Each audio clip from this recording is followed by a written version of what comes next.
दोस्तों, चक्रवृद्धि ब्याज का टॉपिक चल रहा है और चक्रवृद्धि ब्याज में इंपॉर्टेंट पॉइंट के साथ में हमने इंपॉर्टेंट क्वेश्चंस भी देखे हैं। आज उसी कड़ी में एक और क्वेश्चन और एक अलग टाइप का पैटर्न देखेंगे। तो चलिए शुरुआत करते हैं। क्वेश्चन से ही हम टॉपिक को समझते हैं, जिससे आसानी से वो हमें समझ में आए और आगे आसानी से आप क्वेश्चन कर पाए। तो हमारे पास क्वेश्चन है कि 20,000 रुपए 20% की दर से है, 2 वर्ष आपके पास टाइम है, तो सेकेंड वर्ष का आपका CI ज्ञात करना है। ये पूछा है, यानी कंपाउंड इंटरेस्ट पूछा है। टोटल आपको कंपाउंड इंटरेस्ट नहीं पूछा, नहीं तो आप रेशियो मेथड लगाएंगे या आप डायरेक्ट फॉर्मूला लगाएंगे और आंसर निकालेंगे। लेकिन यहां पर सिर्फ और सिर्फ सेकेंड वर्ष का ही पूछा है, तो आपको इसको कैसे निकालना है। दो तरीके से इसको निकाल सकते हैं। चलिए दोनों तरीके देखते हैं। फर्स्ट तरीका आपका हो गया बेसिक तरीका। बेसिक तरीका क्या बोलता है? बेसिक तरीका तो बेसिक क्या बोलता है, ये आपके पास मूलधन है 20,000, तो ये 20,000 आप लिख देंगे। ठीक है। टाइम दिया है 2 साल, तो टाइम दिया है 2 साल, तो ये आ गया आपका फर्स्ट ईयर और ये आपका आ गया सेकेंड ईयर। 20% के हिसाब से ब्याज लगेगा। 20% के हिसाब से ब्याज लगेगा, यानी कि आपको 20% का ब्याज यहां पे भी निकालना है और 20% का ब्याज आपको यहां पे भी निकालना है। दोनों जगह निकालना है। तो 20-20% निकालेंगे तो 4,000 रुपए यहां आ गया पहले साल का, दूसरे साल का भी 4,000। अगर अपन बात करें तो ये आपका ऐसा ही आया है, सिंपल इंटरेस्ट आया। लेकिन सीआई में क्या होता है, ब्याज के ऊपर ब्याज लगता है, यानी कि ये 4,000 रुपए ब्याज आया, इसके ऊपर भी आपका 20% लगेगा इस साल के लिए। यहां पे आएगा 20%। ठीक है। तो इसका 20% कितना हो जाएगा? 2 जीरो कट गए, 4 दूनी 8, 800 रुपए आएगा। क्वेश्चन ने सिर्फ और सिर्फ किसका पूछा है? सेकेंड ईयर का पूछा है। ये फर्स्ट ईयर का, तो ध्यान रखिएगा, फर्स्ट ईयर का जो ब्याज होता है, चाहे साधारण ब्याज हो चाहे चक्रवृद्धि ब्याज हो, वो दोनों बराबर होते हैं। लेकिन सेकेंड ईयर में ऐसा नहीं होगा। अगर सेकेंड ईयर का अगर आपको साधारण ब्याज बोलता तो 4,000 होता, लेकिन अगर चक्रवृद्धि ब्याज बोलता तो इन दोनों को आपको ऐड करना होता। तो ये आपका क्या हो गया? 4,800 रुपए आपका सेकेंड ईयर का ब्याज आ गया। अब दूसरा मेथड देखते हैं। दूसरा मेथड क्या है? तो दूसरा मेथड देखते हैं। दूसरे मेथड में आपको रेशियो लगा देना है। रेशियो मेथड से कर लेते हैं इसको। रेशियो मेथड में क्या बोलता है? दर को उठा लो। किसको उठाना है? दर को। दर को उठा लिया। 20% को अपन क्या लिख सकते हैं? 1/5। तो ये जो एक है हमने पढ़ा है, ये जो एक है वो आपका क्या है? CI है, और ये जो P है वो क्या है? 5 है, मूलधन है। तो अब इसको कैसे करेंगे? इस क्वेश्चन को करने के लिए आपको ध्यान देना है कितने साल दिए हैं। 2 साल दिए तो इस मूलधन का स्क्वायर कर लो, 2 साल दिए तो स्क्वायर कर लो, 3 साल दिए तो क्यूब कर लो। तो आपके पास आ गया है 25। आपके पास क्या आ गया है? 25।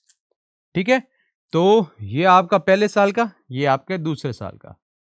पहले साल के लिए 1/5 कर लो। पहले साल के लिए क्या कर लो? 1/5। ये देखो, ये आपके पास आया ना दर 1/5, तो 1/5 कर लिया। 25 का 1/5 हो गया 5। इस तरफ भी 1/5 कर लो, तो ये भी हो गया 5।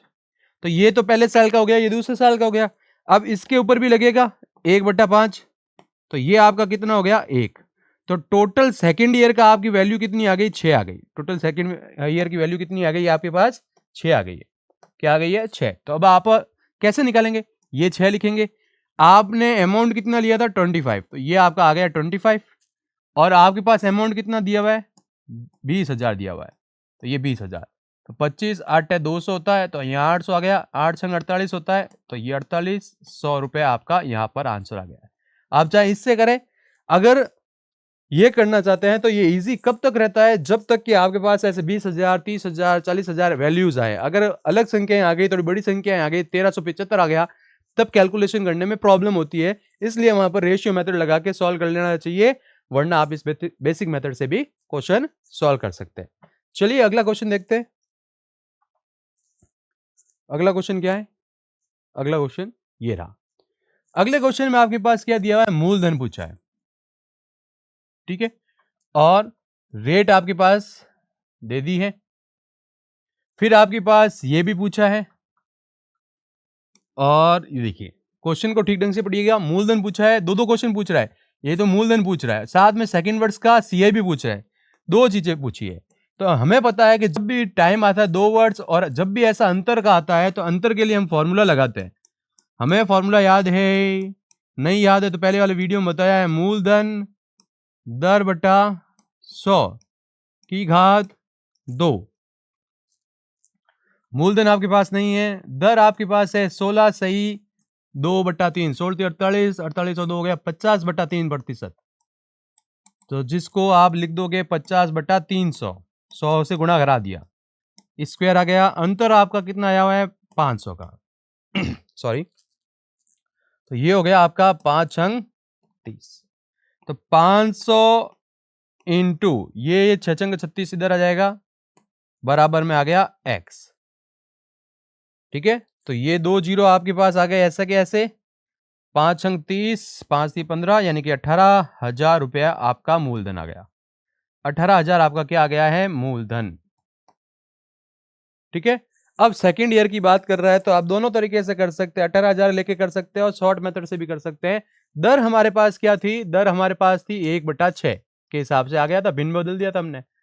2 वर्ष की बात कर रहा है तो हम इसको ले लेंगे 36, पहले साल का और ये दूसरे साल का। 1/6 करेंगे तो आएगा 6, 1/6 करेंगे तो इसका भी आएगा 6। अब इसका भी आपको क्या निकालना पड़ेगा 1/6, क्योंकि चक्रवृद्धि ब्याज में ब्याज जुड़ता रहता है मूलधन के अंदर। तो ये 1/6 करोगे तो ये कितना आ जाएगा 1। तो ये आपके पास कितना हो गया 6 और 1 7, 6 और 1 7, 7/36 सेकेंड ईयर का निकाल रहा है तो ये रहा आपका सेकेंड ईयर का 7/36। और आपका यहां पर मूलधन कितना आया था 18,000, ये लो 18,000। अब इसको कट कर दो और आंसर निकाल लो, बस इतना सा क्वेश्चन था। तो आप कट कर सकते हैं, ये हो गया 18 को काट लेते हैं तो क्या गया 1000, 18 दूना 36, या 500, 7 पंजे 35, 3,500 आपका क्या आ गया सेकेंड ईयर का ब्याज आ गया, सेकेंड ईयर का सीआई आ गया। तो दोनों चीजें पूछी थी, दोनों चीजें अपन ने कर ली। अगर आपको ये तरीका पता नहीं है तो आप यहीं पे फंस जाएंगे, आगे क्या बढ़ेंगे। तो इस क्वेश्चन में 2 क्वेश्चन पूछे गए हैं, तो आपको ध्यान रखना है कि किस प्रकार से क्वेश्चन को करना है। चलिए आगे देखते हैं। यदि कोई धन, अब ये ध्यान रखिएगा सॉरी, ये सब क्वेश्चन चक्रवृद्धि ब्याज के लिए ध्यान रखिएगा। क्वेश्चन में वर्ड लिखा हुआ आएगा चक्रवृद्धि ब्याज की दर से, ये वर्ड लिखा हुआ आएगा ना, इस क्वेश्चन में नहीं लिखा हुआ, लेकिन ध्यान रखना है लिखा हुआ आएगा, वरना आप साधारण ब्याज लगाएंगे। साधारण ब्याज में अलग तरीका है, चक्रवृद्धि ब्याज में अलग तरीका है। तो क्वेश्चन को कैसे करना है देखिएगा। क्वेश्चन जो कह रहा है उसको समझना है। क्वेश्चन क्या कह रहा है, यदि कोई धन 5 वर्ष में दुगुना हो जाता है, यानी 5 साल लगते हैं और वो डबल हो जाता है, तो अपन मान लेते हैं वो धन 1 रुपया है। आप चाहे तो 1 लें, चाहे तो 100 लें, चाहे तो 4,000 लें, कुछ भी ले सकते हैं मन से। अपन इजी से इजी लेते हैं क्योंकि कंपटीशन में सिलेक्शन करना। अपन ने 1 रुपया मान लिया, स्टार्टिंग में कितना रुपया है 1 रुपया है। वो 5 वर्ष में क्या होता है दुगुना होता है। उसको 5 वर्ष लग गए, कितने वर्ष लग गए 5 वर्ष, तो वो दुगुना हो गया। 1 का दुगुना 2 होता है। फिर और 5 वर्ष लग गए तो 2 का दुगुना कितना हो गया 4 हो गया। फिर 5 वर्ष और लग गए, 4 का दुगुना कितना हो गया 8 हो गया। फिर 5 वर्ष और लग गए तो 8 का दुगुना कितना हो गया 16 हो गया। अब कोई बोलेगा ये अपन कब तक लिखते रहेंगे, जब तक कि अपने पास ये चीज नहीं आ जाती। देखो 20 है ना, यहाँ 5 वर्ष दिया होता है, यहाँ 20 वर्ष दिया होता है, तो 5 चौक 20, समझाने के लिए बताया है, आप डायरेक्ट आसानी से समझ सकते हैं। तो 5 वर्ष 5 वर्ष 5 वर्ष और 5 वर्ष, टोटल कितने वर्ष हो गए 20 वर्ष। तो जो 1 रुपया था वो कितना गुना बन गया 16 गुना बन गया। कितना गुना बन गया 16 गुना। तो यहां पर सीधा सीधा आंसर आएगा 20 वर्ष में मूलधन क्या हो जाएगा, यानी कि कोई धन कितने का हो जाएगा 16 गुना हो जाएगा। क्या हो जाएगा 16 गुना। इतना इजी क्वेश्चन है, कोई फॉर्मूला याद रखने की जरूरत नहीं, बिल्कुल बेसिक कॉन्सेप्ट है और अपन ने सीधा आंसर निकाल लिया। चलते हैं आगे और देखते हैं एक और क्वेश्चन को। यदि कोई धन 2 वर्ष में 3 गुना हो जाता है तो वह 6 वर्ष में कितना गुना हो जाएगा। 2 वर्ष में क्या हो जाता है 3 गुना। तो देखो आप स्टार्टिंग में क्या मान लिया 1, 2 वर्ष में क्या होता है 3 गुना, तो ये हो गया 3। फिर आगे और 2 वर्ष तो 3 गुना, तो ये हो गया 9। फिर आगे 2 वर्ष, क्योंकि टोटल 6 वर्ष बोले हैं इसलिए, तो 9 तिया 27। अब देखो 2 2 4 2 6 साल हो गए। 6 साल में 1 का क्या बना 27 बना। तो कितना गुना बढ़ा 27 गुना बढ़ा। तो 6 वर्ष में 27 गुना बढ़ेगा। 6 वर्ष में कितने गुना बढ़ेगा? 27 गुना। ये चीज आप याद रख सकते हैं, आसानी से समझ सकते हैं और कर सकते हैं। आगे चलते हैं और क्वेश्चन देखते हैं। फिर से एक क्वेश्चन आया, 2 वर्ष में 4 गुना होता है तो 64 गुना कितने समय में हो गया? अब टाइम पूछ लिया ना, तो देखिए 1 रुपया लिया, 2 वर्ष में कितना होता है? 4 गुना, तो ये 4 बन गया। फिर और 2 वर्ष में बढ़ गया, 4 चौक 16 हो गया। फिर 2 वर्ष में बढ़ गया, 16 चौक 64 हो गया। तो क्या पता चला, क्वेश्चन ने क्या पूछा? अभी तक वो कितना गुना हो रहा पूछ रहा था, अब ये क्या पूछ रहा है? अब ये पूछ रहा है कि टाइम क्या है। तो ये हमारे पास 1 था, ये हमारे पास 64 था, 64 क्वेश्चन में दिया हुआ था। तो टोटल कितना टाइम लगा? 2 + 2 + 2 यानी कि 6 साल लगा। कितना साल लगा? 6 साल। तो 64 गुना होने में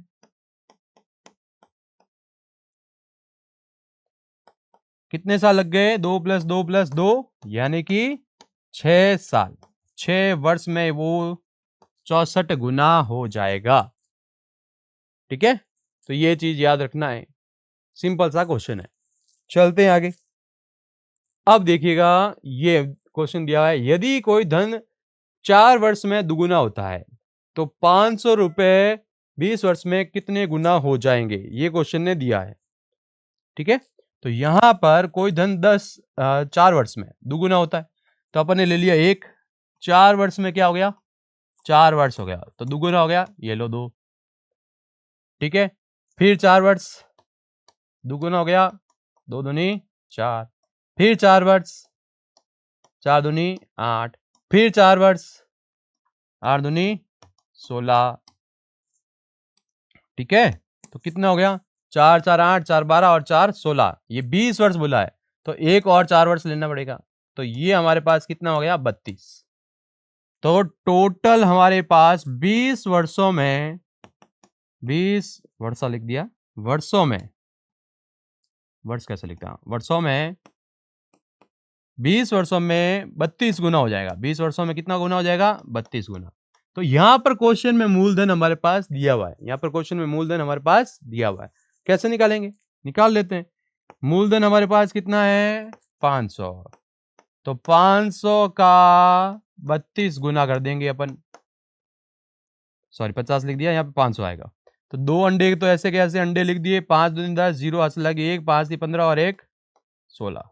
ये आपके पास आंसर आ गया है। ठीक है, तो इतना इजी क्वेश्चन है, कोई ज्यादा हार्ड क्वेश्चन नहीं है चक्रवृद्धि ब्याज में, लेकिन आपको कॉन्सेप्ट समझने पड़ेंगे, डायरेक्ट करना आना चाहिए।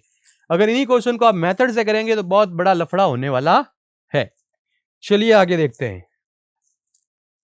अब क्वेश्चन ने क्या बोला वो देखिएगा। क्वेश्चन क्या बोल रहा है इसको समझिएगा, अच्छा क्वेश्चन है ये थोड़ा। क्वेश्चन बोल रहा है 10,000 रुपए की राशि, क्वेश्चन ने क्या बोला? 10,000 रुपए की राशि कितने की दर से? 10% की दर से 3 वर्ष के लिए उधार दी जाती है और 2 वर्ष 73 दिन का सीआई पूछा है इसमें। ठीक है, तो 10% दिया हुआ है, तो अपन पहले प्रतिशत ले लेते हैं। 10% दिया हुआ तो दर को उठाते हैं, दर को उठा लिया, कितना आया? 10%। 10% का मतलब 1/10। ये आपका मूलधन हो गया और ये आपका सीआई हो गया। अपन क्या करते हैं, टाइम देखते हैं। टाइम कितना? यहाँ पे 2 वर्ष 73 दिन बोला है, यानी कि 2 वर्ष से तो ज्यादा ही है, तो अपन 3 वर्ष मान के चलेंगे, राउंड फिगर में लेंगे तो 3 वर्ष मानेंगे। तो 10 का स्क्वायर नहीं करके क्यूब करना है, तो ये हो गया 1000।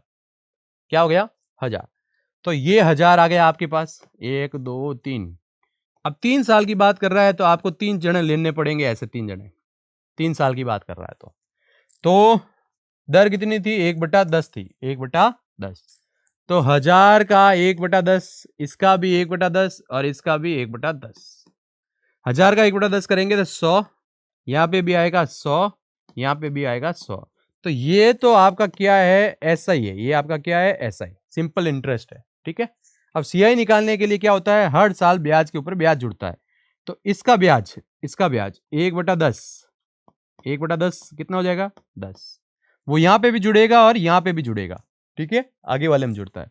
अब इसका भी 1/10, तो इसका 1/10 क्या हुआ? 10, और इसका भी 1/10, तो ये कितना हो गया 1। ब्याज के ऊपर ब्याज जुड़ता है, ठीक है। मैंने वो संख्या नहीं लेके ऐसे लिया ताकि आसानी से 1/10 आता है तो संख्या कटती है और आंसर निकल जाता है। तो ये हमारे पास कितना हो गया, ये पहले साल का आ गया आपके पास 100 रुपया, दूसरे साल का आ गया आपके पास 110 रुपया, तीसरे साल का आ गया आपके पास 121 रुपया। अगर वो बोलता 2 साल बाद में, 3 साल बाद में, 4 साल बाद में, 2 वर्ष का, 3 वर्ष का, तो अलग अलग अपन क्वेश्चन के हिसाब से अलग अलग निकालते। क्वेश्चन है 2 वर्ष बोला है तो इसका मतलब 2 वर्ष का नहीं बोला है, सेकंड वर्ष का नहीं बोला है, 2 वर्ष 73 दिन का बोला है। तो 2 वर्ष का मतलब पहले साल का 100 जुड़ गया, फर्स्ट ईयर का आपके पास ब्याज कितना है 100 है, वो जुड़ गया किसके साथ, सेकंड ईयर के ब्याज के साथ, सेकंड ईयर के ब्याज के साथ कितना है अपने पास 110। तो ये आपका कितना हो गया 210 हो गया टोटल यहां तक। अब देखो, अब अपन को 73 दिन का ब्याज निकालना है। कितने दिन का, 73 दिन का ब्याज। तो 73 दिन का ब्याज कैसे निकालेंगे, अपन हमेशा इसको साल में कन्वर्ट करते हैं। तो 73/365 जब भी दिन आता है साल में बदलने के लिए 362 का भाग देते हैं, इंटू क्या करेंगे, इंटू करेंगे 121 को, क्योंकि तीसरे साल का ब्याज कितना है, ये रहा 121। ये चीज याद रखनी है आपको, है ना। ये इसको काटेगा 5 बार, तो 121/5, तो 5 दूनी 10, पीछे बच गया 2 और 21, 5 चौक 20, 5 दूनी 10, ठीक है। ये आपके पास 24.2 आ गया, ये 210 आया। तो अगर अपने पास कुल ब्याज पूछे, यानी कि 2 वर्ष 73 दिन का ब्याज, 73 दिन का ब्याज, तो क्या करेंगे, इनको जोड़ देंगे, 210 प्लस 24.2, तो ये कितना हो जाएगा आपके पास 0.2 तो आ गया, 4 ऐसा कैसा आ गया, 3 आ गया, 2 आ गया।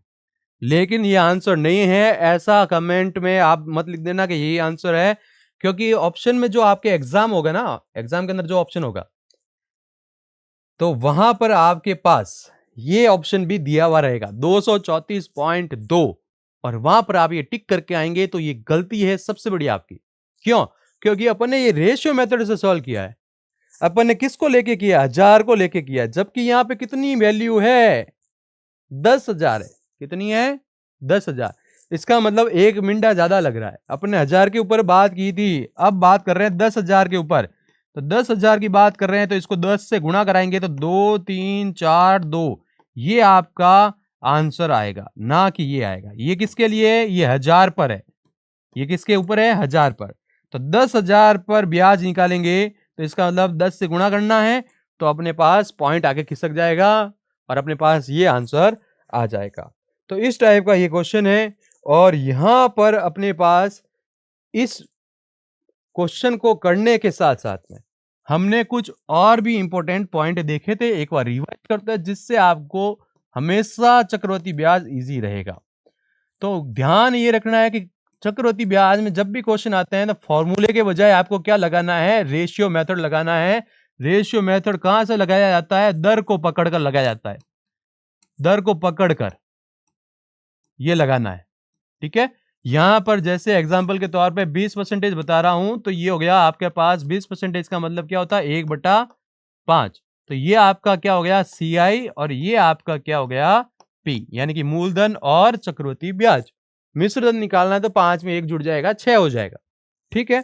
फिर जब भी CI और SI का अंतर की बात आए, किसकी बात आए, अंतर की, तो यहां पे 2 फॉर्मूले लगते हैं, एक तो 2 वर्ष के लिए और एक 3 वर्ष के लिए। अब कोई बोलेगा 4 वर्ष के लिए भी होता है, तो भाई साहब 4 वर्ष का लगाओगे तो कैलकुलेशन बहुत ज्यादा बड़ी आएगी, ऐसे क्वेश्चंस नहीं पूछे जाते हैं, मैंने पहले भी बोला था।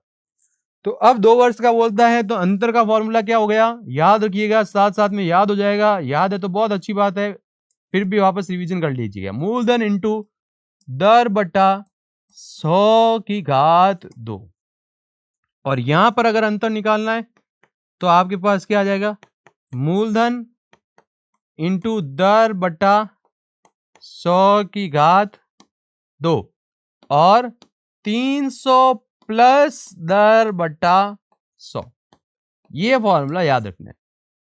और आज वाले क्वेश्चन में हमने क्या किया है, रेशियो मेथड से ही दूसरा तीसरा जो भी साल बोले, दूसरे साल का या सेकंड ईयर का सीआई ऐसा पूछ ले, तो आज अपन ने वो रेशियो मेथड से किए हैं। जब आपके दिमाग में ये मैप बन जाएगा तो कोई भी टॉपिक आपको हार्ड नहीं लगेगा, सब बिल्कुल इजी लगेंगे। तो आज की वीडियो में जो हमने क्वेश्चंस किए हैं उनकी प्रैक्टिस सीट आपको टेलीग्राम चैनल पर मिल रही है, वहां से आप इसकी प्रैक्टिस कीजिएगा। मिलते हैं अपन नेक्स्ट वीडियो में। Thanks for watching.